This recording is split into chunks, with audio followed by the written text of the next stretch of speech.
Hello বন্ধুরা, সকলে কেমন আছো? আশা করি সবাই ভালো আছো। এসো আজকে রেসিপিটা শুরু করা যাক। তোমাদেরকে আমড়ার চাটনি বানিয়ে দেখাবো। তো চলো উপকরণগুলো দেখিয়ে দিই। এখানে আমি 1 কিলো আমড়া নিয়েছি, 2টো শুকনো লঙ্কা নিয়েছি, পরিমাণ মতো সর্ষের তেল নিয়েছি, পরিমাণ মতো 5 ফোড়নকে শুকনো খোলায় ভেজে মিক্সিতে গুঁড়ো করে রেখেছি, পরিমাণ মতো লবণ, পরিমাণ মতো হলুদ নিয়েছি, আর 1 চামচ লঙ্কার গুঁড়ো নিয়েছি, আর 2টো টমেটো আমি কুচি করে কেটে রেখেছি। আর ঘরেই বন্ধু আমার মিষ্টির রস ছিল অনেক, ওই মিষ্টির রস দিয়ে আজকে আমি বানাবো আমড়ার চাটনি আর কি।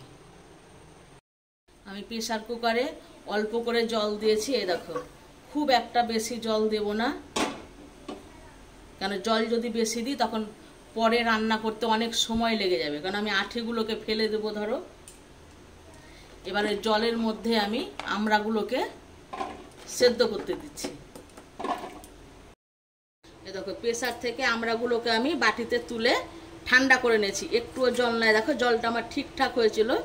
তোমাদের কাছেও বেশি হতেও পারে, তার জন্য না, আমার কাছেও বেশি হতে পারে, আজকে ঠিকঠাক হয়েছে। তাই ওই জলটাকেই ঠান্ডা করে তখন এর মধ্যে ঢালবে, এক্সট্রা জল আর দিতে হবে না। আমার যেহেতু একবারে জলটা ঠিকঠাক আমি দিয়েছি, তার জন্য আমি বোতল থেকে আমি এর মধ্যে জল ঢেলে দিচ্ছি।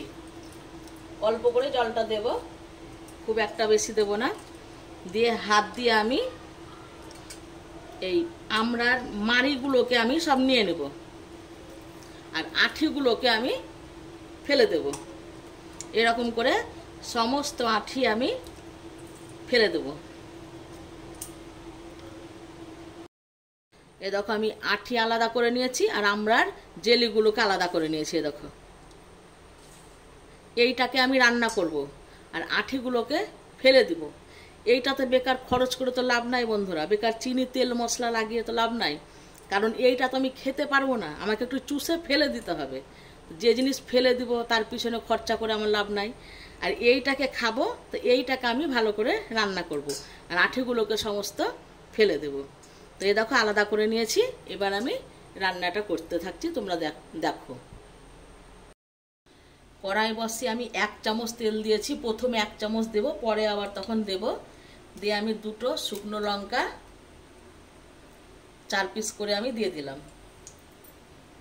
লঙ্কাটা ভাজা হয়ে গেছে, এবার ওর মধ্যে আমি টমেটো দিয়ে দিচ্ছি। সব সবজির মধ্যে টমেটো অবাধ্য সবজি, এটা আমরা সবাই জানি। এ সহজে মানে নরম হতে চায় না, ওর পান ভ্রমরা একমাত্র লবণে, তার জন্যে এখন আমি ওকে লবণ দিয়ে দিচ্ছি। লবণটা দিলে তাড়াতাড়ি নরম হবে, না তো সহজেও নরম হতে চায় না, এতটাই অবাধ্য। এখন লবণ দিলাম আর টমেটোটা কীরকম নরম হয়ে গেল। এবার আমি লঙ্কা গুঁড়ো দিয়ে দিচ্ছি 1 চামচ।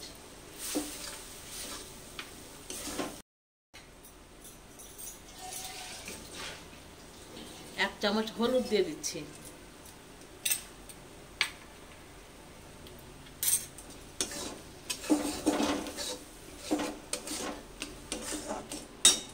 দিয়ে সেদ্ধ আমড়াটা, যেটা আমি মাড়িটা নিয়েছি আর কি, এটা আমি এর মধ্যে এখন সমস্ত ঢেলে দিচ্ছি।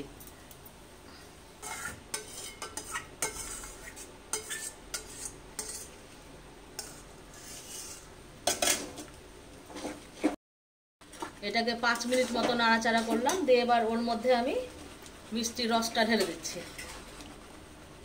আমার একটু সময় লাগবে, যেহেতু রস আছে, তো যদি এর মধ্যে বাতাসা কিংবা মিষ্টি দিয়ে করতাম তাহলে সময়টা একটু কম লাগতো, কারণ মিষ্টির রসটা মারতে ধর একটু সময় লাগবে। তো ঘরে রসটা আছে, ফেলেও তো দিতে পারছি না, ওই জন্য ধরো রসটা দিয়েই বানিয়ে নিলাম আজকে। এই দেখো, চাটনিটা আমার প্রায় শেষের দিকে, এতটাই ঘন হয়ে এসেছে। মিষ্টির রস দিয়ে বানালে বন্ধু একটু সময় লাগে যেমন ঠিকই, কিন্তু স্বাদও হয় দ্বিগুণ। আমরা চাটনি মিষ্টি রস দিয়ে তোমরা বানিয়ে দেখবে, খেতেও খুব সুন্দর হয়। আর একটু আমি পাতলা আছে, একটু ঘন করে নেব, দিয়ে তখন নামিয়ে নেব। তার আগে 2টো জিনিস দেব, তোমাদেরকে দেখিয়ে দিই, তোমরা দেখতে থাকো। এই সময় আমি এখন 1 দশম তেল দিয়ে দিচ্ছি, সরষের তেল। তেলও বেশি লাগে না, 2 দশম তেলেই চাটনিটা হয়ে গেল। এবার একটু ভালো করে নাড়াচাড়া করে নেব।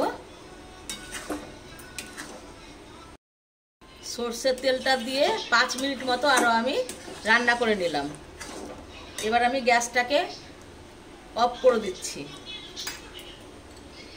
এখনো কমপ্লিট হয়নি বন্ধু, এখনো একটা উপকরণ বাকি আছে। গ্যাসটাকে বন্ধ করে এবার আমি যে 5 ফোড়নটা ভেজে গুঁড়ো করে রেখেছিলাম ওইটা এখন এর মধ্যে আমি দিয়ে দিচ্ছি। 2 চামচ মতো আমি দিয়ে দিলাম। দিয়ে এবার ভালো করে আমি গ্যাস অফ করে ভালো করে একটু মিশিয়ে নেব।